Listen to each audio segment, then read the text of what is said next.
You're listening to the ATS Breathe Easy podcast, brought to you by the American Thoracic Society.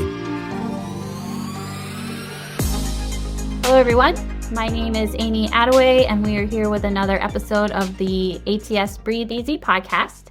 And I am really delighted to have Dr. Joshua Denson here to speak with about his development of the ATS Storytelling Series.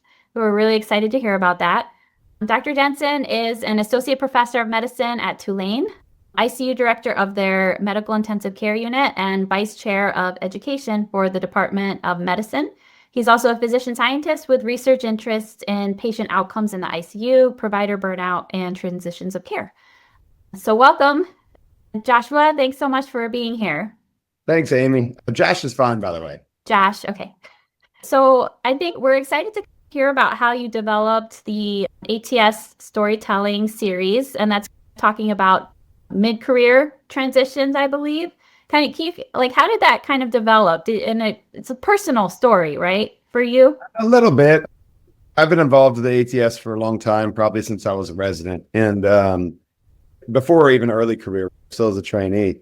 And I've been going for over 10 years for sure. And as part of the committee work that I do, we had a new initiative where we have great development on early career programming. We have a roadmap for early career. We've done a lot of work around that area. That's part of how I got involved and part of what our committee at the time was working on. And then there's also a fair amount of stuff for people towards the end of their career that are able to come back and give back to the community. But what us in the ATS recognizes there's a bit of a gap of programming for people that are in the middle of their career. And as a response to that, the ATS kind of asked me and some other colleagues, why can we develop some programming and some work geared towards the mid-career ATS member? Like anybody that's probably listening to this, what does that even mean? And that's exactly my initial response. I didn't really know what does mid-career mean to anybody. I thought I didn't really know where to take this. We spent some time talking about it, brainstorming on ideas. And at the end of the day, mid-career is not defined by any one thing. Every person is going to have a different takeaway of what those words mean to them. And the only way to really figure that out is through reflection, right? And like we came up with this idea of people, I find that people in the middle of their career, at least, they've already done a lot of the networking and early career things and meeting other people that maybe gets people in the door at ATS, but now they're just ready for something new. So we thought about this idea of a narrative session where people get to discuss their accomplishments, but also their struggles. I find that at conferences, international conferences like this, there's a lot of talk of, oh, I did this great thing and here's how I succeeded. But I don't find enough talk about the struggles that everyone, you, me, and everyone else in the world are facing, whether it be personal, career-based, health-based, whatever it may be. Everybody's got their own struggles. And so this is meant to be an avenue to provide an area of reflection, to hear other ATS members who have been through hard times and good times and made it out on the other side. And that we don't lose our ATS members once they get off into further down their career. That is fascinating. I have to say, I think that I've heard people go through their career and they talk about all the high points, but I really love this, when they actually talk about the struggles. And I always wonder, do people just omit those, or they don't want to relive it? And I think it's such a great story to hear the struggles. Yeah, people don't want, it's hard to talk about those things, right? You have to be quite vulnerable to speak about hard times, right? I mean, I think that's just being a human nature, right? You don't necessarily want to relive hard times, but sometimes it's very therapeutic. And it also is, I find, more meaningful to hear stories and reflect on how people were facing challenges. That's a classic Disney movie, right? They were challenged and they succeed at the end. Not everybody succeeds, and it's okay. I think that it's good to hear these types of stories. And I felt that there was a gap of this type of programming at the ATS in general. And that's where this came from. And it's been a few years now that we've been running this, and it's been amazing. It's really a passion project. It's, you meet such interesting people from around the world, and you really hear just different walks of life. And that's really what we're trying to do. Yeah, I think there's the class. I don't know if you've seen this like flow chart, but it's like people think that success is like the straight line, Right. when in fact it's like you like work like crazy, life happens, you fail 1,000 times, and it becomes this like big squiggle. Yeah. You should come and check it out this year. We've set up the space to be different than the rest of ATS. It's not a big room. It's meant to be a intimate space, a comfortable space. Past 2 years, Safe space. Yeah. Safe space. We had an open bar, or at least beer and wine, at the last couple of years.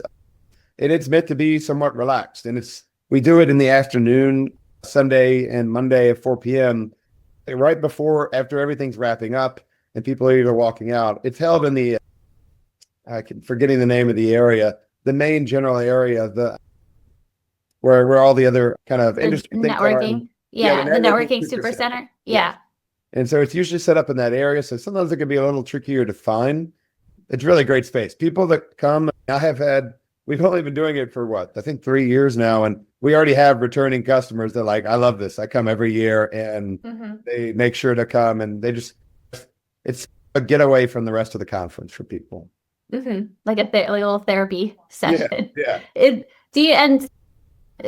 Develop this. So it sounds like this probably a personal story for you. Do you want to talk a little bit about that? Look, I love storytelling. I could tell stories all day, but no, it's not necessarily one specific thing that was the impetus to get this going. It's really, but it did come out of a lot of reflection.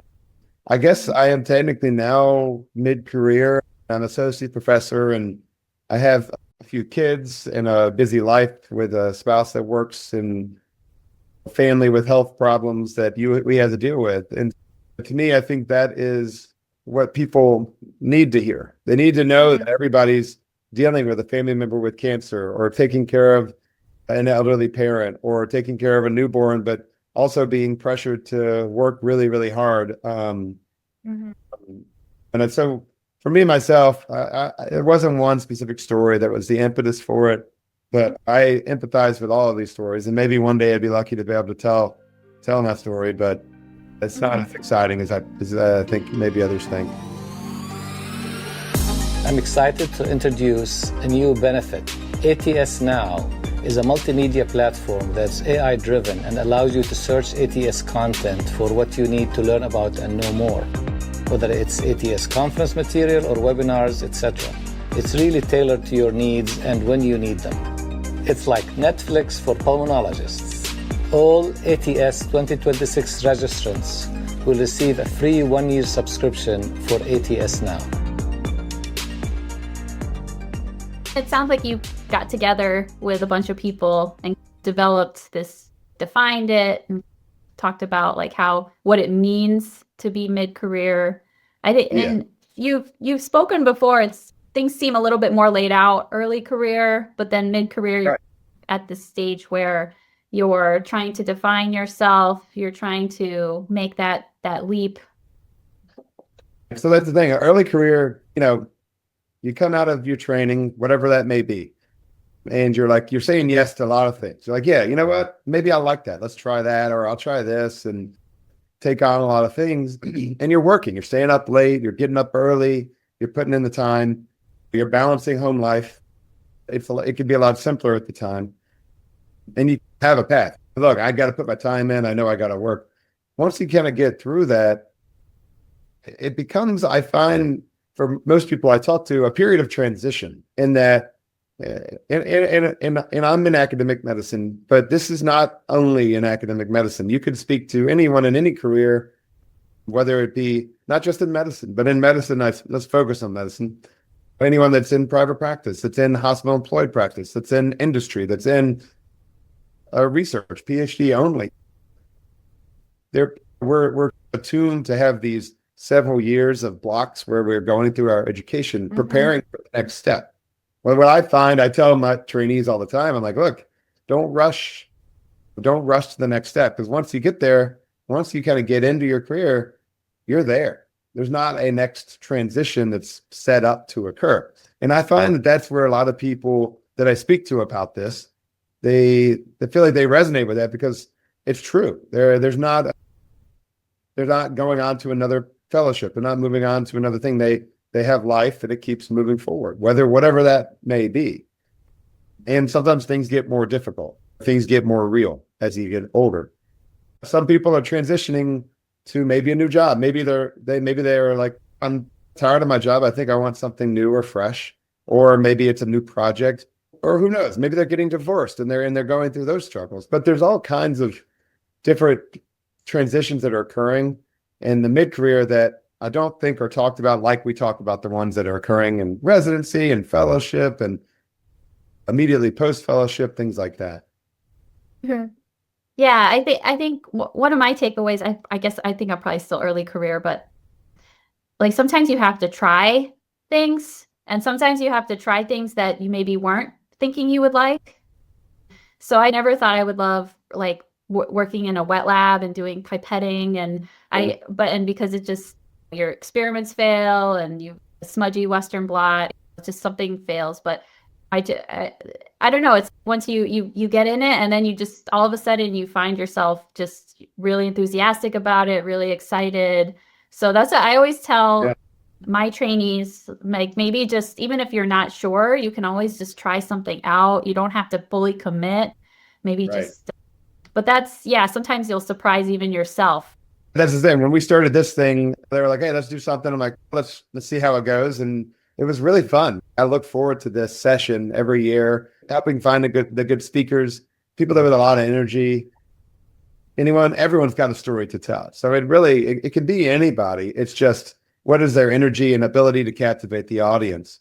We've had just some great speakers, people from around the world. I'm thinking about, we had one speaker come from Brazil, and it was just such a great experience talking with her. And the other thing is a lot of our speakers are usually a bit more senior, just because you have to have gone through mid-career, the mid-career period to know how to talk about that period. You need to have had a lot of life experience. And a lot of our speakers have a lot of former trainees or friends or people that come to these sessions. And it can be, every one is unique. And there's a lot of just memories that are being shared. And it's really, some of these sessions are really lovely. Okay. Yeah, I think Dr. Jamie Stoller, he always talks about the serendipity. Like when you look back and you're just like, I can't believe like this thing popped up and I wasn't expecting it. And I think you have to keep your mind open in your career because you'll have these things. That's for sure. I'm not a big proponent of saying no, which is also how I end up doing too many things, but you never know what's going to come. Like I've said yes to tons of things that I just didn't think I would love. Nothing really lasts forever anyway. So it's a brief amount of time. Yeah. And I think you also, in my opinion, you change throughout your career, right? Like the person you were as a first year resident is so different, right? And then the person, slightly. But it makes sense that you would change in your career, like sort of like different things because you've changed. I always saw it that way. But I think so. We also talk about, there's this feeling, like for some people, unfortunately, like a feeling of being stuck. Is there some takeaways like from that and like your discussions with the mid-career group? Yeah, it's a great point. We haven't had a lot of, some of our speakers talk about major life events. A lot of last year we started recording these and we're doing podcasts of these so that people can hear them, but major life events that you'd be shocked that people are able to get out of these positions. Sometimes people don't have any major event. They're just stuck. And then they're looking for some avenue. And those are the people that really, I think, tend to enjoy these sessions. They get to just hear different perspectives and takeaways of what other people have done and maybe which avenue they should go. You just need that time to reflect. Yeah. I think I agree with reflection. I think that you're supposed to reflect a little bit every day. I'm not sure I always do that, but I think hearing... I definitely don't do Yeah. that. I should. I just, I don't know. I don't have Yeah. time. I haven't had Yoga, time to do that. Yeah. meditate. I don't do that. I think it's really helpful though to hear that it's not like a straight line. Like these these people who are just you think they walk on water and they're nothing bad ever happens. Their grants always get funded. It's not the case. No, it's definitely not that. And they're dealing with struggles. Yeah. I find it really interesting because it's not just it's grants, it's they didn't get the job they were hoping there. Yeah. And then there's major things that people just don't talk about. Miscarriages, family members dying, major, very personal things, which not everyone feels comfortable talking about. And sometimes it's good, though, to hear that other people have these things. Yeah. Yeah. That's great. We're really excited to see this at ATS. Is there any like previews we should know about? Any sneak? Yes, there are a few things. There's a symposium this year that's actually focused around mid-career. That's from the Professional Development Committee, which I'm on. It's on, let's see, it's 2:15 p.m. I believe on Sunday. It's called Breathing New Life into Your Career, Thriving Through Transitions. 88 is the title. There's also a mid-career roadmap that we've created. I've outlined some sessions and activities that you may find beneficial if you think you're in this area of mid-career. I've moved out of my early where I'm networking all the time, and maybe I just want to relax a little bit and find some sessions that are interesting to people similar to me. And then, like I said, we have our ATS Storytelling takes place Sunday 4 p.m. and Monday 4 p.m. and Tuesday 4 p.m. And I think this year Tuesday we're doing a special one, which we haven't quite ironed out fully yet. So it's usually after all the sessions are ending at the end of the day, but before any assembly meetings and such occur. Okay. Oh, that's great. So we're all sticking around for the assembly meeting. So you should definitely go to it's the easy. Storytelling. Yeah, it's easy. Pop in, pop out, whatever you need to do. Okay, great. Thank you so much. Thanks for participating in the podcast. And I'm really looking forward to seeing the mid-career roadmap and all the programming at ATS. All right, thanks, Amy. Thank you for joining us today. To learn more, visit our website at thoracic.org. Find more ATS Breathe Easy podcasts on Transistor, YouTube, Apple Podcasts, and Spotify. Don't forget to like, comment, and subscribe so you never miss a show.